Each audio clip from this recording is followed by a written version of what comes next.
Today's r/malicious compliance has it all. A muddy masterpiece, a boundary blunder, and a cop who wasn't ready. Let's get into it.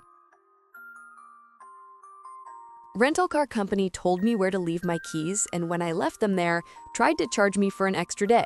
So I refused to give them the car back until last minute. I rented a car for 5 weeks while my car was being repaired from a car accident.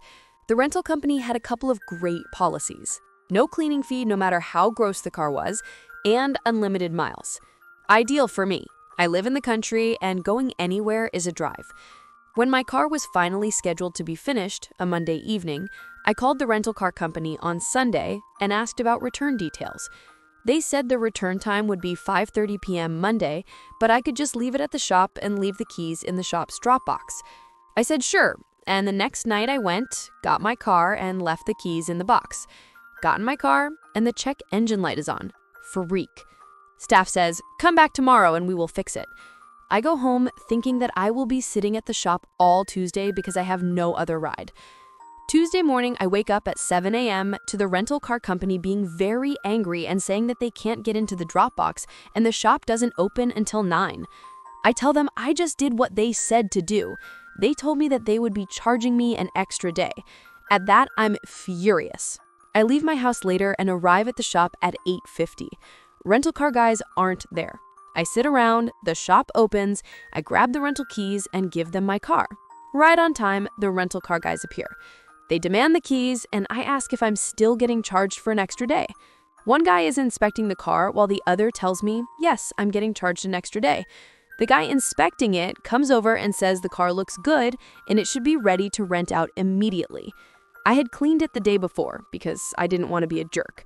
Well, I refused to give him the keys. Since I'm getting charged an extra day, that means it's my car until 5:30 today, right? At that, he gets nervous, says they need the car back. I will give you the keys now if you don't charge me an extra day, but if I'm charged an extra day, I'm using it. He refuses to bend, so I leave.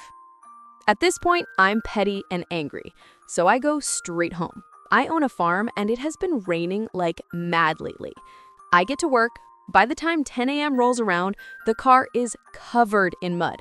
Like this black car looks painted brown. I didn't trash the inside because I'm not that petty. I hop in the car and drive to the rental place. I'm pretty covered in mud at this point. I had put trash bags on the front seat to limit it. I walk into the rental place looking like I fell into a mud pit. The guy who refused to cancel the charge looks horrified. I tell them, this car is great for mudding. I'm gonna go mudding for the rest of the day, just swinging by to ask where to put the keys at 5:30. I'm all smiles and dripping sweetness. I watch the life leave him, his shoulders slump, and he says if I return the car now, they will cancel the charge because they need to rent out the car. I give them the keys and take an Uber to the shop where my car is ready. No cleaning fee and no extra day charge. Huh. All right, might as well address the few things y'all are complaining about. The Uber. I called the Uber after I walked out of the rental car place. It took a half an hour to arrive. I had brought extra trash bags, so I stripped down a bit, shorts and undershirt, and put on 2 trash bags that I cut holes in. Put my clothes in a bag, let the mud on my exposed body parts flake off. Did I look absolutely ridiculous? Yes. Did I get mud in some poor stranger's car? No. I didn't want to actually ruin the day for some kid getting minimum wage. That's why I only mudded the outside. That's a pretty easy clean. I didn't want to wreck anyone's day, even the jerk that charged me. My goal was to make the car messy and shocking enough to get them to not charge me because they were desperate to get it back. If the outside is that bad, what did he do to the inside? The car was $91 freaking dollars a day. First 3 weeks, $39 a day, and then went up for the last 2 weeks to $91, and my insurance did not cover it. I was not willing to let $91 slide. The keys were left at the auto shop, in the auto shop's key box. That key box was not open at 7 a.m. when the rental car company went to get the car. When I went around 9 a.m. to drop my car off, the auto shop opened the box for me and gave me the rental car keys. The rental car people appeared a few minutes later. Oh, this is the kind of malicious compliance that just makes my tail wag. You try to pull a sneaky little extra charge on someone, and instead of backing down, they give you exactly what you asked for, plus a little something extra.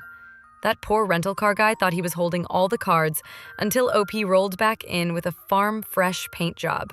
Chef's kiss. You could practically hear him thinking, "Oh no, what's the inside look like?" That's the beauty of it. And let's not ignore the fact that this car was $91 a day. 91. For that price, you'd better let me keep it until I've wrung every penny out of it. Or, not try to charge me for hours I didn't even use. Moral of the story? If you're gonna nickel and dime someone, be ready for them to make it the most expensive nickel you've ever earned. But hey, messy cars aren't the only mess coming up. Let's just say one neighbor's late-night stunt cost him way more than he bargained for. My neighbors wanted to call a professional to mark their property line. My parents agreed. This was a long time ago, but I remember it clearly. We moved into a community with tight space in between our house and our neighbors, and we didn't like them being able to see into our kitchen. We put up a bunch of plants costing thousands, but my parents thought it would be worth it. A week later, my parents awoke to the plants completely chopped down. My father was furious and marched down to our neighbor's house. He told my father the plants were on his property line, therefore he had total right to take them down. He warned that if anything were to go on his property again, he would report us to the authorities immediately. Later that day, my father called the company that put in the plants, and with the warranty, we could have them replanted next week for no charge. We made sure there was no way it was on our neighbor's property. However, a few days later, we caught him chopping them down at 2 a.m. We called the police upon obstruction of property, and after a chat with my neighbor, he decided to call a professional and mark his property line. My father agreed. A few days later, I got home to find orange tape in my neighbor's yard. Apparently, his fence was 11 feet over our property line. We watched as he took down his fence, completely furious. Within the next month, we were enjoying our new space and privacy in our backyard, and my neighbor ended up losing 1/4 of his backyard. My neighbor ended up having to pay almost $10K for the destruction of our property, and we got to plant our plants again. That surveyor deserves a medal, or at least a big shiny thank you card, because that orange tape, pure victory banner. And seriously, sneaking out at 2 a.m. to chop down someone else's plants? That's full-on I live for the drama energy. Like, you could have walked next door and talked it out like an adult, but nope. Middle of the night chainsaw crusade. People are wild. And then Karma took a sledgehammer to his backyard. 11 feet gone and 10 grand down the drain. I'm so glad OP's family got their plants back and a bigger yard out of it. Some wins just taste extra sweet. And if you thought losing a backyard was bad, wait until you see what happens when authority meets the unexpected at a stop sign. Take off my earphones while you're speaking to me? Sure, no problem, officer. Happened this morning. Even though I made a complete and full stop at a four-way stop, I get pulled over by a police vehicle. Lights flashing, the works. I turn my dash cam around to face me and whomever goes in front of the driver's side window. I roll it down and ask, "What seems to be the problem, officer?" Officer looks at me the way one would look at a sticky piece of gum stuck to the bottom of one's shoe. "You didn't make a complete stop," he says. I adjust one of my hearing aids, lost part of my hearing due to being a touring session musician previously, and before I could speak, he firmly orders, "Sir, take off your earphones when I'm talking to you." I take both hearing aids off and look at him. I can read lips a little, but we're both masked, so I can't understand what he's saying. I communicate in sign language simultaneously while speaking verbally. "I'm deaf and I didn't understand what you just said. Can you communicate to me in American Sign Language, please?" He points at my hearing aids that look like Apple AirPods, motioning me to put them on. I respond, "Yes, officer. Without those, I can only communicate in ASL." Please instruct me in ASL and I will be compliant in every possible way. He looks at the dash cam that's neatly pointed squarely at us and mumbles, "For freak's sake." He then motions for me to go, giving me 2 thumbs up. Needless to say, I rolled up the window and drove away as fast as legally allowed. Couldn't wipe the smile off my face all day, lol. There's just something so satisfying about a cop coming in all puffed up, convinced they've got you, and then reality check. This officer clearly had no clue what he was walking into, or maybe he thought hearing aids meant AirPods. And the timing? Perfect. Just take them out, hit him with the "I can only communicate in ASL," and suddenly Mr. Powertrip is giving 2 thumbs up and sending you on your way. It reminded me of that Redditor who said their deaf friend got pulled over and the whole car started signing and the cop bailed, until the next one actually knew ASL and gave them a ticket. Moral of the story? Play stupid games. Sometimes you win.